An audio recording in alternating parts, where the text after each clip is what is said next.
Good morning, church. I hope everyone is doing well and staying healthy. I want to apologize for not having a video for a couple of weeks there. We were getting some things organized and getting some things worked out. But I have a brand new series for you all. Today we're going to be taking a pretty broad view at the book of Ecclesiastes. But before we do that, we got a couple of announcements we got to go through. First of all, we have Pi Day coming up March the 16th. We hope to see you there. Be sure to mark your calendars. We also have 7th Street is hosting our annual or quarterly potluck on April the 7th. So be sure to mark your calendars. Come and hang out with us.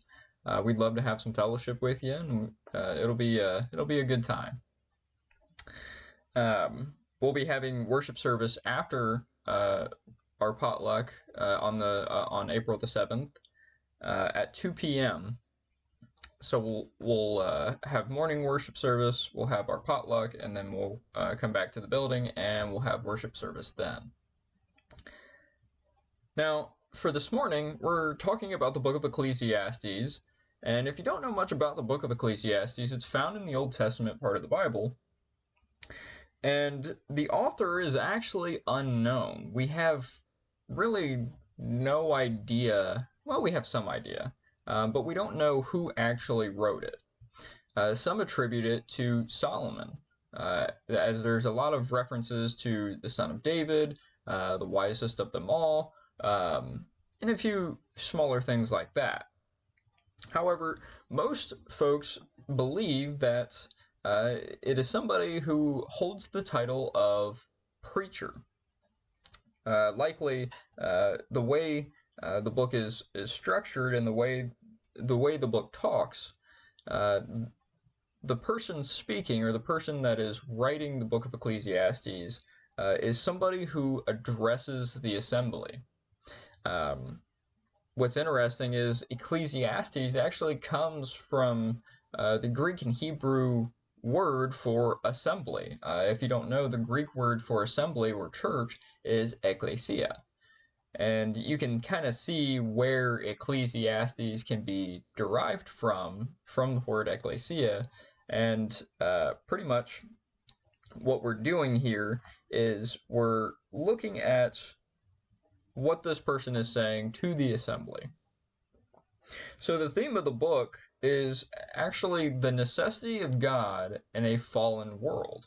And our world is indeed fallen. So we have to figure out how to deal with something like that. And the only way to deal with it is to go to God.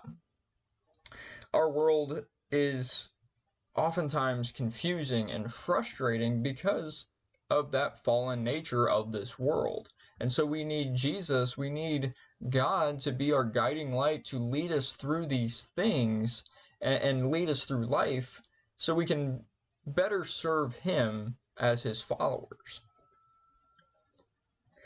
We have a few interpretations for different parts of this book, or for the book as a whole.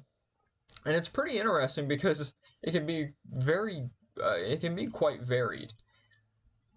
There's belief that the book itself is a statement of pessimism. Some believe it's a statement of optimism. Some believe it's about religious or philosophical skepticism. Some believe that it's about faithful belief or non-conformity to standard or traditional beliefs or heterodoxy, or conformity to the standard beliefs or orthodoxy. And that's just to name a few of these beliefs or interpretations about the book of Ecclesiastes. But really the main key theme, the key point that we're going to be dealing with is what the book actually does. And its goal is to impart wisdom to its readers. It follows a very similar guideline to a lot of the other wisdom literature that we have in the Bible. So its main goal is to impart wisdom, to teach us something, to provide us something to use in our own lives. And I think Ecclesiastes does a pretty good job of that. And we can take the book and divide it up into a few different key themes, 6 to be precise. And if we look at these key themes, and this is how we're going to go through this book, we're going to take these key themes and we're going to break them down and we're going to talk about them a little bit more.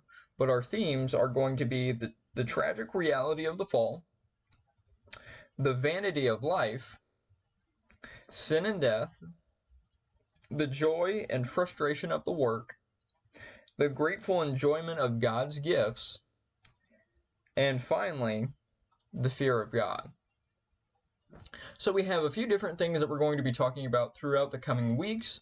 And today all we're doing is just kind of taking a brief look at what we're going to be getting into. I think the book of Ecclesiastes is definitely going to be a fun study.